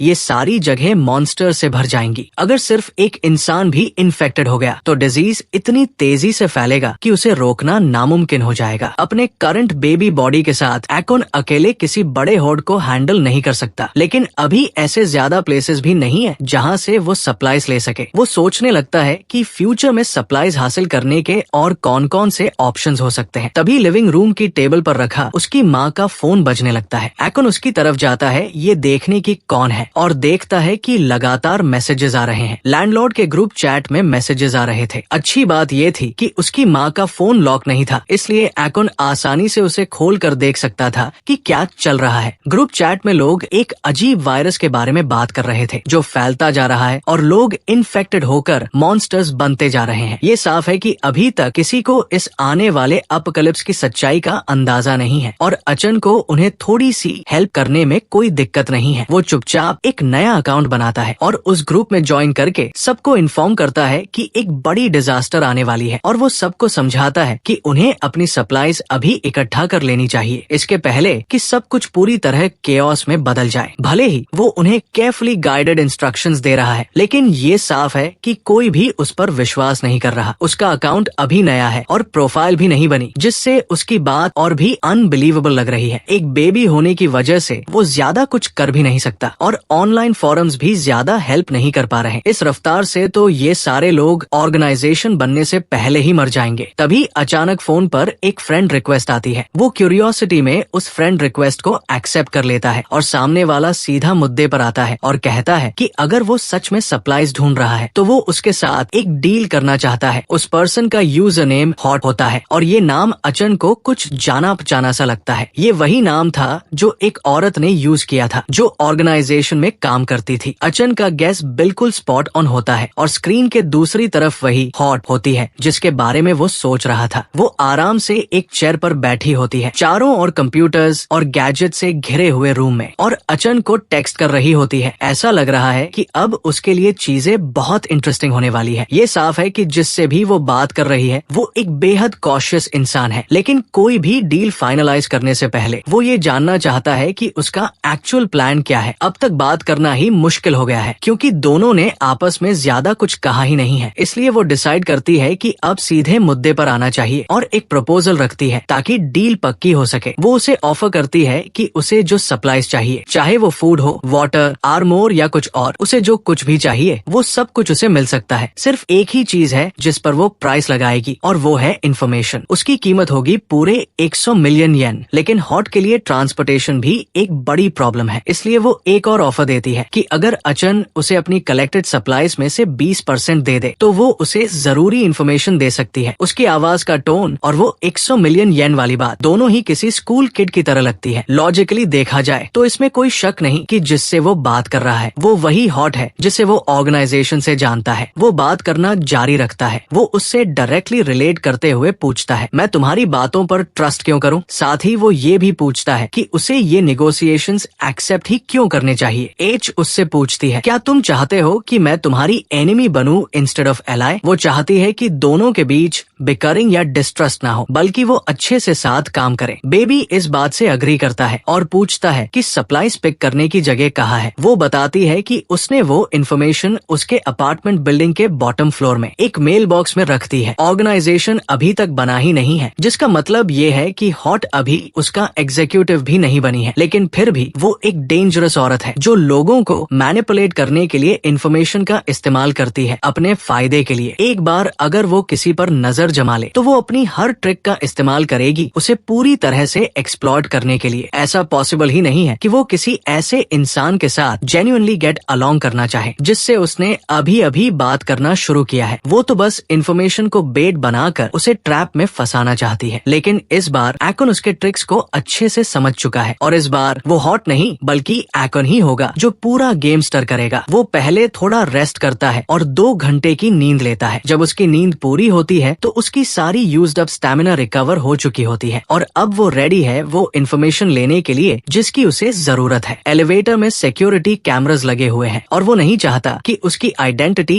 इतनी आसानी से रिवील हो जाए, इसलिए वो अपना ध्यान स्टेयर्स की तरफ मोड़ता है। लेकिन जैसे ही वो वहाँ पहुँचता है उसे अपने प्लान की एक बड़ी प्रॉब्लम समझ आती है। वो अभी भी एक बेबी है और स्टेयर्स उसके लिए बहुत ही ज्यादा बड़ी है। उसके करंट बॉडी के साथ स्टेयर्स चढ़ना बहुत ही मुश्किल है। इस केस में उसे अपने फ्लफी कंपेनियन पर ही भरोसा करना पड़ेगा। वो काउच पर सो रहे डॉग की तरफ देखता है क्योंकि वही उसकी उम्मीद है उस मेल बॉक्स तक पहुंचने की। अचन डॉग को उठाने के लिए उसकी टेल पकड़कर उसे खींचने लगता है, लेकिन डॉग को ये मजाक बिल्कुल पसंद नहीं आता। वो अपनी टेल से एकॉन को स्लैप कर देता है और छोटा बच्चा दूर जाकर गिरता है, गाल पर लाल निशान के साथ। अचन को लगा था कि उसने उस बीस्ट को टेम कर लिया है, लेकिन ऐसा लगता है कि दोनों के बीच अभी भी अच्छे टर्म्स नहीं है। अचन किचन काउंटर पर कुछ नोटिस करता है जो उसकी मदद कर सकता है। वो है एक बॉक्स ऑफ ट्रीट्स। वो सोचता है कि इन्हें यूज करके वो डॉग को ल्यूर कर सकता है ताकि वो उसकी मदद करे। वो कुछ डॉग ट्रीट्स अपने हाथ में लेता है और उन्हें डॉग की नाक के पास ले जाता है। सिर्फ कुछ ही सेकंड्स में डॉग उठ खड़ा होता है और बिना किसी झिझक के डील मान लेता है। ऐसा लग रहा है कि अपने स्ट्रॉन्ग फेस के पीछे ये मर्द कुत्ता एक्चुअली काफी आसानी से खुश होने वाला है। अब जब उसकी ट्रांसपोर्टेशन सिक्योर हो गई है तो अगला स्टेप है उस जगह तक पहुंचना जहां हॉट ने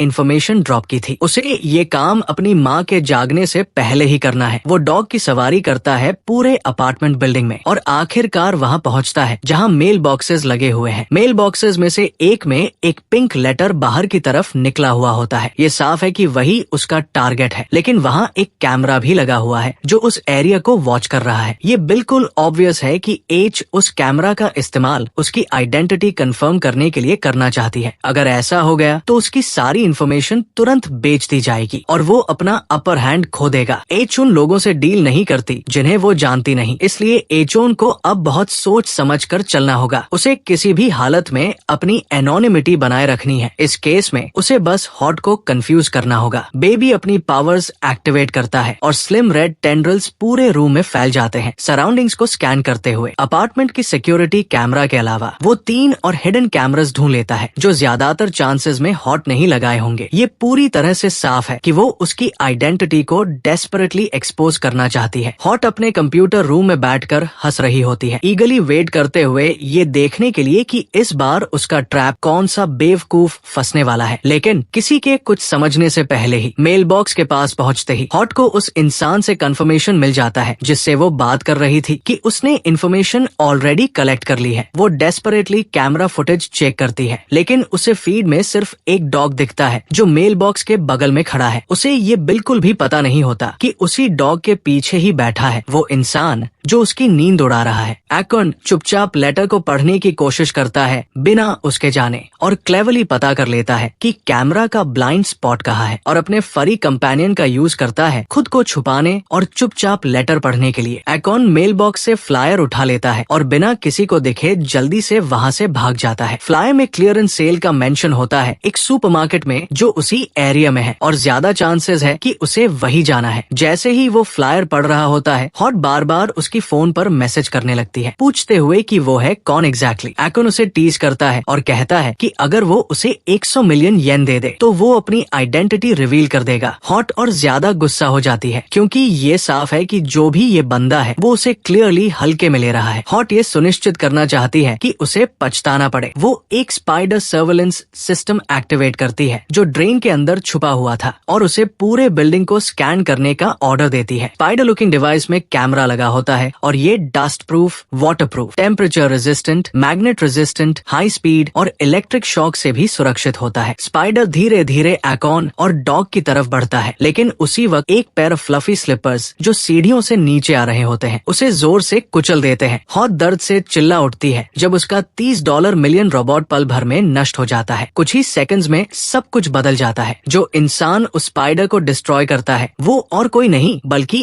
एकॉन की अपनी माँ होती है जो नीचे नीचे आती है ये देखने के लिए कि वो दोनों कहाँ गए थे। हॉट अपने स्पाइडर डिवाइस के लॉस पर रोने लगती है, लेकिन अच्छी बात ये होती है कि उसका ऑडियो फंक्शन अब भी काम कर रहा होता है। उसे एक फीमेल वॉइस सुनाई देती है दूसरी तरफ से, और तभी उसे एहसास होता है कि कॉल फंक्शन भी अब तक एक्टिव है, जिसका मतलब ये है कि दूसरी तरफ के लोग भी उसकी आवाज सुन सकते हैं। वो माइक उठाती है और सामने वाले को धमकाने की कोशिश करती है, उन्हें वार्निंग देती है कि उन्होंने अभी जीत हासिल नहीं की है, सिर्फ इसलिए कि उन्होंने उसके स्पाइडर को कुचल दिया। हॉट ये मानने से इनकार कर देती है कि वो हार चुकी है। अब जब उसने उनकी वॉइस सुन ली है तो वो धमकी देती है कि वो उनके सारे मैसेजेस और डार्क पास्ट को पूरे इंटरनेट पर एक्सपोज कर सकती है। वो लगातार उन्हें टॉन्ट करती रहती है, लेकिन दूसरी तरफ से कोई रिस्पॉन्स नहीं आता, बल्कि वो लोग किसी और से बात कर रहे होते हैं और कैजुअली कमेंट करते हैं कि उन्होंने हल्के कपड़े पहने हैं और उन्हें कोल्ड लग सकता है। तभी हॉट को एहसास होता है कि दूसरी तरफ वाला इंसान उसकी बात सुन ही नहीं रहा और वो अब तक खुद से ही बात कर रही थी। ऊपर से जब वो थोड़ी रिसर्च करती है तो उसे पता चलता है कि अपने वास्ट नेटवर्क और कनेक्शंस के बावजूद हॉट ये पता नहीं लगा पाती कि सामने वाला इंसान असल में है कौन। जो भी है वो पूरी तरह से हिडन है और उसके बारे में कोई इन्फॉर्मेशन नहीं मिल रही। उधर हो को उसकी माँ फ्री राइड देती है वापस अपार्टमेंट तक। वो उसे डांटती है कि वो अकेला बाहर क्यों चला गया और कहती है कि बाहर कितना डेंजरस है। इसी बीच मैकेनिकल स्पाइडर जमीन पर क्रश्ड पड़ा होता है और अब बस 4% कैपेबिलिटी से ही काम कर सकता है। थोड़ी देर बाद हॉट फिर से एकॉन से कांटेक्ट करती है और उस बेबी को बताती है कि वो हॉट अब इन्फॉर्मेशन भी फ्री में देने को तैयार हो जाती है, साथ ही सप्लाईज भी। ऐसा लगता है जैसे उसने हार मान ली हो और ये थोड़ा डिसअपॉइंटिंग है कि इतनी मुश्किलें खड़ी करने के बाद वो इतनी आसानी से गिव अप कर गई। जब वो वापस अपार्टमेंट लौटते हैं तो एकॉन को सरप्राइजिंगली कोई सजा नहीं मिलती बाहर भागने के लिए। उसकी माँ सोचती है कि डॉग ने खुद ही डोर खोल दिया और फिर बेबी आधी नींद में क्रॉल करता हुआ बाहर निकल गया। इस मिसअंडरस्टैंडिंग की वजह से अब वो डॉग को कुछ दिन तक यूज नहीं कर पाएगा, क्योंकि उसे बांध दिया गया है ताकि फिर से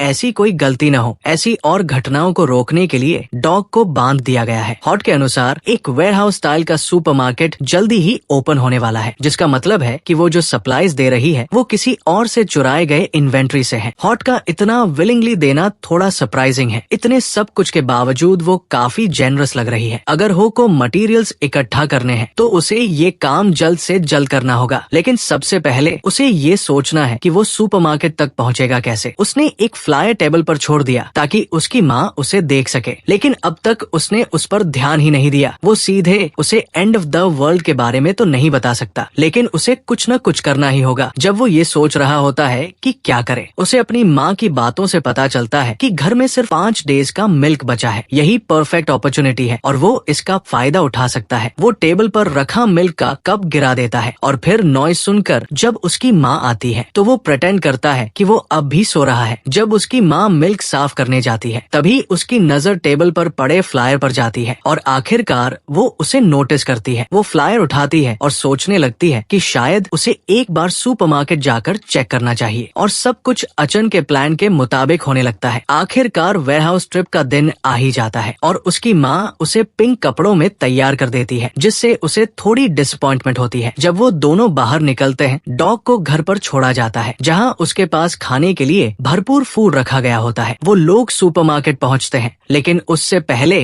कि उसकी माँ अंदर जा पाए एक सिक्योरिटी गार्ड भाग कर आता है और पूछता है कि वो इस एरिया में क्या कर रही है। वो उसे बताता है कि वहाँ एक इन्फेक्शियस डिजीज फैल रही है। गार्ड बताता है कि इन्फेक्शन चारों तरफ फैल रहा है और लोगों को बाहर जाने से रिफ्रेन करने के लिए कहा गया है। अचन की माँ उसे समझाने की कोशिश करती है कि वो बस अपने बच्चे के लिए पाउडर्ड मिल्क लेने आई है, लेकिन गार्ड उसकी किसी भी एक्सक्यूज को मानने को तैयार नहीं होता। वो एक गवर्नमेंट वर्कर है और अचन जानता है कि गवर्नमेंट जल्द ही कोलैप्स होने वाली है, इसलिए इन सब चीजों की फिक्र ज्यादा देर तक करने की जरूरत नहीं है। गार्ड तो बस ऑर्डर्स फॉलो कर रहा है और वो उसे कहता है कि उसे वापस घर जाना चाहिए। जब वो उससे बात कर रहा होता है, उसे बिल्कुल पता नहीं चलता कि एक मॉन्स्टर चुपचाप उसके पीछे आ रहा है। तब तक नहीं जब तक वो अपना हाथ उस पर नहीं रख देता। मॉन्स्टर अपना हाथ उस आदमी के सिर पर रखता है और एक पल में ही उसका सिर एक ब्लडी बलून की तरह फट जाता है। अब उसका ध्यान सीधे माँ और बच्चे पर जाता है जो पूरी तरह से डिफेंसलेस है। ये मॉन्स्टर अब तक के सभी मॉन्स्टर से ज्यादा बड़ा है जो हो ने फेस किए हैं, और ये एक स्ट्रॉन्ग प्रोलिफरेटिव टाइप है, जिसका मतलब है कि इसका कोई खास वीक पॉइंट नहीं है। वो अपनी ताकत रिवील नहीं करना चाहता, लेकिन अगर वो अपना पावर इस्तेमाल नहीं करता तो माँ और वो दोनों यही मर जाएंगे। समय बिल्कुल भी वेस्ट करने का नहीं है और वो एक्शन लेने ही वाला होता है, लेकिन तभी उसकी माँ वो उसे स्ट्रोलर से उठा लेती है और भागने की कोशिश करती है। एकोन जानता है कि भागना बेकार है क्योंकि ये चीज पूरी तरह से एक अलग स्पीशीज है, ये इंसानों से कहीं ज्यादा तेज है और उसकी माँ के पास पैदल भागने का कोई चांस नहीं है। जैसे जैसे मॉन्स्टर उनके करीब आता है, एकोन की नजर दीवार पर लगे फायर एक्सटिंग्विशर्स के केस पर जाती है और फिर वो अपनी पावर्स का इस्तेमाल करके उस केस को तोड़ देता है। वो फट जाता है और पूरे एरिया को गैस से भर देता है। ये सडन क्लाउड इतना काफी होता है कि एकोन अपनी माँ की बाहों से फिसल कर निकल जाता है और सीधा हमला करता है। मॉन्स्टर को सीधा उड़ाते हुए वो उसे दीवार में दे मारता है। अब उसके पास सिर्फ 30 सेकंड है और तब तक ही जब तक धूल बैठती है उसे इस मॉन्स्टर से निपटना होगा। इन 30 सेकंड्स में ही उसे ये फाइट खत्म करनी है, इससे पहले कि उसकी माँ को कुछ भी पता चले। उसकी माँ बेहोश हो चुकी है उस सडन मॉन्स्टर अटैक की वजह से, तो अब उसे ये सब कुछ संभालना है उससे पहले कि वो होश में आए। शुक्र है कि वो अभी अनकॉन्शियस है पहले के इम्पैक्ट से, लेकिन टाइम बिल्कुल भी नहीं है। प्रोलिफरेटिव टाइप मॉन्स्टर का कोर इसके, अगर वो मॉन्स्टर का हेड सही से हिट कर दे तो 1 हिट में ही वो डेड हो जाएगा। लेकिन मॉन्स्टर अब तक अनहार्म्ड है, जबकि उसे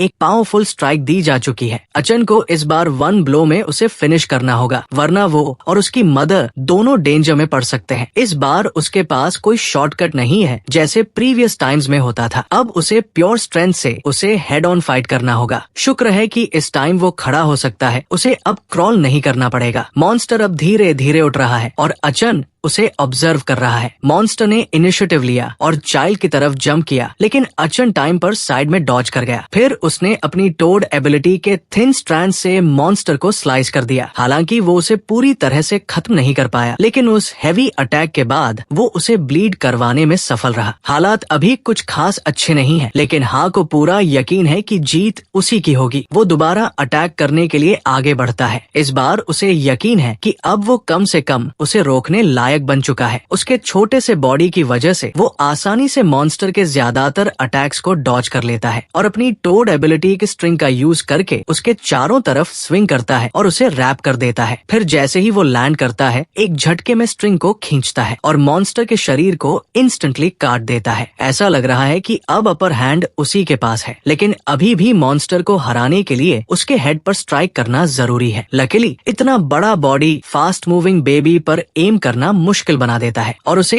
इतनी तेजी से मूव करना पड़ रहा है कि वो अपनी पूरी ताकत का इस्तेमाल भी नहीं कर पा रहा। मॉन्स्टर के लिए ये एक फ्रस्ट्रेटिंग सिचुएशन बन चुकी है। अपनी पूरी ताकत को इकट्ठा करके मॉन्स्टर एक फाइनल अटैक करने की कोशिश करता है। जैसे एक माउस को पकड़ना मुश्किल होता है, वैसे ही ये बेबी को पकड़ना उसके लिए नाइटमेयर बन चुका है। इवेंचुअली एकोन ने न सिर्फ उसे आउटरन किया बल्कि स्मार्टली ट्रैप भी कर लिया। उसके पास्ट लाइफ के बैटल एक्सपीरियंस ने यहाँ उसे एडवांटेज दिया है। कंसिस्टेंट अटैक्स की वजह से मॉन्स्टर अब बुरी तरह से वीकन हो चुका है और अब बस एक और स्ट्रॉन्ग हिट की जरूरत है उसे फिनिश करने के लिए। लेकिन ओवर कॉन्फिडेंस खतरनाक हो सकता है। हालांकि मॉन्स्टर की हालत खराब है, फिर भी वो अपनी आखिरी ताकत लगाकर एकोन पर वार करने की कोशिश करता है। कोई डिस्ट्रैक्शन क्रिएट करके सरप्राइज अटैक करने की कोशिश कर सकता है, लेकिन उसके फोरहेड से बहता हुआ खून उसकी विजन को थोड़ा ब्लर कर रहा है और मॉन्स्टर अब भी लगातार स्पाइक्स निकाल कर फेंक रहा है। हर स्पाइक एक डेडली वेपन की तरह हवा को चीरता हुआ उसकी तरफ आ रहा है। क्विकली सोचता है, अगर मैं इसे इसी तरह दूर से लड़ने दूंगा तो मैं कभी भी इसके हेड कोर तक नहीं पहुंच पाऊंगा। तभी उसे याद आता है कि उसके पास अब 2 पावर्स है, टोड टेल और स्लाइम एबिलिटी। वो एक रिस्की प्लान बनाता है। वो स्लाइम को अपनी बॉडी पर कोट करता है और एक डमी जैसा ब्लॉब अपनी टेल से अलग बना देता है जो दूर से बेबी जैसा ही दिखता है। मॉन्स्टर जब अगला स्पाइक फेंकता है तो वो सीधे उस ब्लॉब पर लगती है और यही मिलती है हो को एंट्री। वो तुरंत फुल स्पीड में मॉन्स्टर की तरफ भागता है। वो एक रिस्की प्लान बनाता है। वो स्लाइम को अपनी बॉडी पर कोट करता है और एक डमी जैसा ब्लॉब अपनी टेल से अलग बना देता है जो दूर से बेबी जैसा ही दिखता है। मॉन्स्टर जब अगला स्पाइक फेंकता है तो वो सीधे उस ब्लॉब पर लगती है और यही मिलती है हो को एंट्री। वो तुरंत फुल स्पीड में मॉन्स्टर की तरफ भागता है, अपनी टेल को शार्प ब्लेड में बदलता है और फाइनल ब्लो के लिए उड़ता है। उसका टारगेट एक ही है, मॉन्स्टर का हेडकोर मॉन्स्टर, और उसकी आंखों में वही डर है जो हो ने अपने पास्ट लाइफ में अनगिनत बार देखा था। वो फ्रोजन है, कुछ भी नहीं कर पा रही। हो जानता है उसे अब छिपने या भागने का वक्त नहीं है। उसके पास कुछ सेकंड्स बचे हैं अपनी पावर यूज करने के, और अगर अब उसने कुछ नहीं किया तो उसकी माँ अभी के अभी मारी जाएगी। वो चुपचाप अपने स्लाइम बॉल को मॉन्स्टर के पास फेंकता है, और जैसे ही मॉन्स्टर की नजर उस ओर जाती है, वो अपनी पूरी ताकत इकट्ठा कर टोड टेल से जंप करता है और हवा में एक स्पिनिंग स्ट्राइक के साथ मॉन्स्टर के हेड पर सीधा वार करता है। ये उसका वन शॉट है। अगर ये वार चूका तो सब खत्म, लेकिन वार चूकता नहीं है। टेल ब्लेड मॉन्स्टर की स्कल को चीरता हुआ उसके कोर तक पहुंचता है और पूरी बॉडी अचानक एक्सप्लोड होकर बिखर जाती है। एक गंदे काले धुएं के साथ हो गिरता है जमीन पर, थका हुआ, लड़खड़ाता हुआ, लेकिन जिंदा। उसकी माँ दौड़कर उसे उठाती है और अपने आंसू रोकते हुए उसे गले लगाती है। मॉन्स्टर हक्का बक्का रह जाता है। हाई वोल्टेज शॉक उसके पूरे बॉडी में फैल जाती है और वो कुछ सेकंड्स के लिए फ्रीज हो जाता है। हो को यकीन नहीं होता उसकी मॉम ने खुद मॉन्स्टर को रोक दिया। वो अंदर से चिल्लाता है, ये तो परफेक्ट मौका है। विदाउट वेस्टिंग अ सेकंड हो अपने टोड टेल की स्लिंग शॉट पावर यूज करता है और खुद को हवा में लॉन्च करता है। मॉन्स्टर की फोरहेड की सीधी लाइन में उसका छोटा सा बॉडी हवा में घूमता है और वो पूरा फोकस करके अपनी स्लाइम ब्लेड से मॉन्स्टर की स्कल को एक फाइनल कट देता है, सीधा उसके कोर को निशाना बनाते हुए। क्रैक, मॉन्स्टर फटता है एक गंदी मवाद और धुएं के साथ। उसका शरीर टूटकर जमीन पर गिर जाता है जैसे कोई पपेट जिसकी स्ट्रिंग्स कट गई हो। मॉम पीछे हटती है, अब तक शॉक, पर हो धीरे धीरे उसके पास आता है, थका हुआ लेकिन सेफ। मॉन्स्टर का सिर चूर चूर हो जाता है और उसका पूरा शरीर धीरे धीरे डिसइंटीग्रेट होने लगता है। एकोन जमीन पर लैंड करता है, धुएं और टूटे हुए कंक्रीट के बीच। उसके छोटे से चेहरे पर एक सीरियस एक्सप्रेशन है, जैसे कोई जनरल बैटलफील्ड पर खड़ा हो। वो जल्दी से अपनी माँ की तरफ दौड़ता है जो अभी भी जमीन पर बेहोश पड़ी है। उसके चेहरे पर खरोंचे हैं और कपड़े भी फटे हुए हैं, लेकिन वो अब भी अलाइव है। अचन अपना छोटा सा हाथ उसके गाल पर रखता है और सॉफ्टली बोलता है, "You're safe now, माँ।"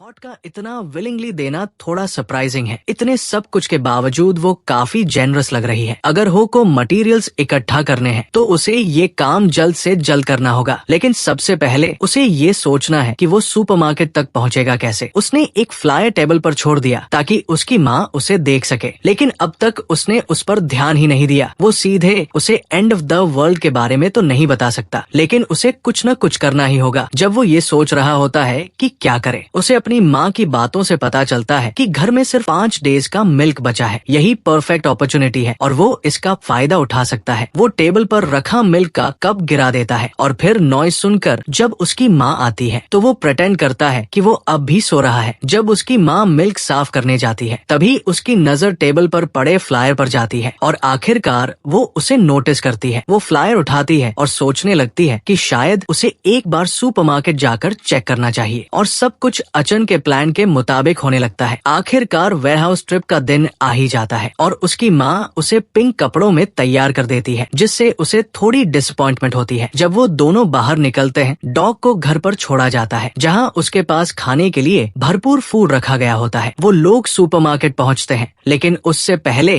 कि उसकी माँ अंदर जा पाए, एक सिक्योरिटी गार्ड भाग कर आता है और पूछता है कि वो इस एरिया में क्या कर रही है। वो उसे बताता है कि वहाँ एक इन्फेक्शियस डिजीज फैल रही है है। गार्ड बताता है कि इन्फेक्शन चारों तरफ फैल रहा है और लोगों को बाहर जाने से रिफ्रेन करने के लिए कहा गया है। अचन की माँ उसे समझाने की कोशिश करती है कि वो बस अपने बच्चे के लिए पाउडर्ड मिल्क लेने आई है, लेकिन गार्ड उसकी किसी भी एक्सक्यूज को मानने को तैयार नहीं होता। वो एक गवर्नमेंट वर्कर है और अचन जानता है कि गवर्नमेंट जल्द ही कोलैप्स होने वाली है, इसलिए इन सब चीजों की फिक्र ज्यादा देर तक करने की जरूरत नहीं है। गार्ड तो बस ऑर्डर्स फॉलो कर रहा है और वो उसे कहता है कि उसे वापस घर जाना चाहिए। जब वो उससे बात कर रहा होता है, उसे बिल्कुल पता नहीं चलता कि एक मॉन्स्टर चुपचाप उसके पीछे आ रहा है। तब तक नहीं जब तक वो अपना हाथ उस पर नहीं रख देता। मॉन्स्टर अपना हाथ उस आदमी के सिर पर रखता है और एक पल में ही उसका सिर एक ब्लडी बलून की तरह फट जाता है। अब उसका ध्यान सीधे माँ और बच्चे पर जाता है जो पूरी तरह से डिफेंसलेस है। ये मॉन्स्टर अब तक के सभी मॉन्स्टर से ज्यादा बड़ा है जो हो ने फेस किए हैं और ये एक स्ट्रॉन्ग प्रोलिफरेटिव टाइप है, जिसका मतलब है कि इसका कोई खास वीक पॉइंट नहीं है। वो अपनी ताकत रिवील नहीं करना चाहता, लेकिन अगर वो अपना पावर इस्तेमाल नहीं करता तो माँ और वो दोनों यही मर जाएंगे। समय बिल्कुल भी वेस्ट करने का नहीं है और वो एक्शन लेने ही वाला होता है, लेकिन तभी उसकी माँ वो उसे स्ट्रोलर से उठा लेती है और भागने की कोशिश करती है। एकोन जानता है कि भागना बेकार है क्योंकि ये चीज पूरी तरह से एक अलग स्पीशीज है। ये इंसानों से कहीं ज्यादा तेज है और उसकी माँ के पास पैदल भागने का कोई चांस नहीं है। जैसे जैसे मॉन्स्टर उनके करीब आता है, एकोन की नजर दीवार पर लगे फायर एक्सटिंग्विशर्स के केस पर जाती है और फिर वो अपनी पावर्स का इस्तेमाल करके उस केस को तोड़ देता है। वो फट जाता है और पूरे एरिया को गैस से भर देता है। ये सडन क्लाउड इतना काफी होता है कि एकोन अपनी माँ की बाहों से फिसल कर निकल जाता है और सीधा हमला करता है। मॉन्स्टर को सीधा उड़ाते हुए वो उसे दीवार में दे मारता है। अब उसके पास सिर्फ 30 सेकंड है और तब तक ही जब तक धूल बैठती है उसे इस मॉन्स्टर से निपटना होगा। इन 30 सेकंड्स में ही उसे ये फाइट खत्म करनी है, इससे पहले कि उसकी माँ को कुछ भी पता चले। उसकी माँ बेहोश हो चुकी है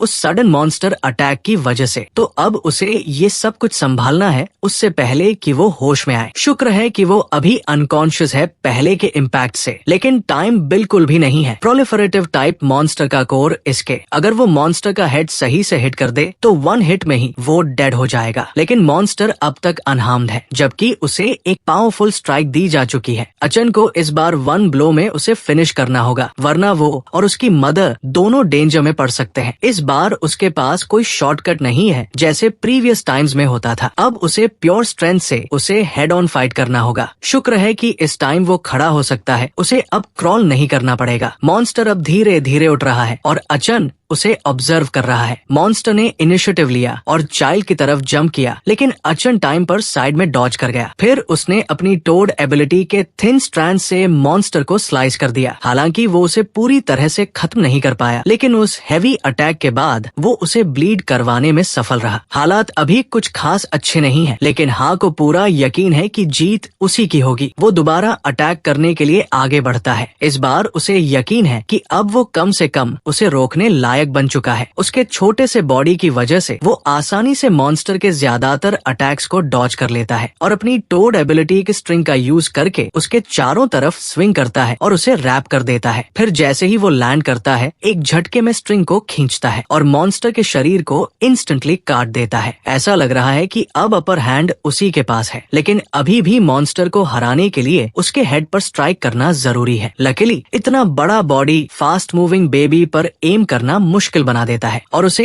इतनी तेजी से मूव करना पड़ रहा है कि वो अपनी पूरी ताकत का इस्तेमाल भी नहीं कर पा रहा। मॉन्स्टर के लिए ये एक फ्रस्ट्रेटिंग सिचुएशन बन चुकी है। अपनी पूरी ताकत को इकट्ठा करके मॉन्स्टर एक फाइनल अटैक करने की कोशिश करता है। जैसे एक माउस को पकड़ना मुश्किल होता है, वैसे ही ये बेबी को पकड़ना उसके लिए नाइटमेयर बन चुका है। इवेंचुअली एकोन ने न सिर्फ उसे आउटरन किया बल्कि स्मार्टली ट्रैप भी कर लिया। उसके पास्ट लाइफ के बैटल एक्सपीरियंस ने यहाँ उसे एडवांटेज दिया है। कंसिस्टेंट अटैक्स की वजह से मॉन्स्टर अब बुरी तरह से वीकन हो चुका है और अब बस एक और स्ट्रॉन्ग हिट की जरूरत है उसे फिनिश करने के लिए। लेकिन ओवर कॉन्फिडेंस खतरनाक हो सकता है। हालांकि मॉन्स्टर की हालत खराब है, फिर भी वो अपनी आखिरी ताकत लगाकर एकोन पर वार करने की कोशिश करता है। कोई डिस्ट्रैक्शन क्रिएट करके सरप्राइज अटैक करने की कोशिश कर सकता है, लेकिन उसके फोरहेड से बहता हुआ खून उसकी विजन को थोड़ा ब्लर कर रहा है और मॉन्स्टर अब भी लगातार स्पाइक्स निकाल कर फेंक रहा है। हर स्पाइक एक डेडली वेपन की तरह हवा को चीरता हुआ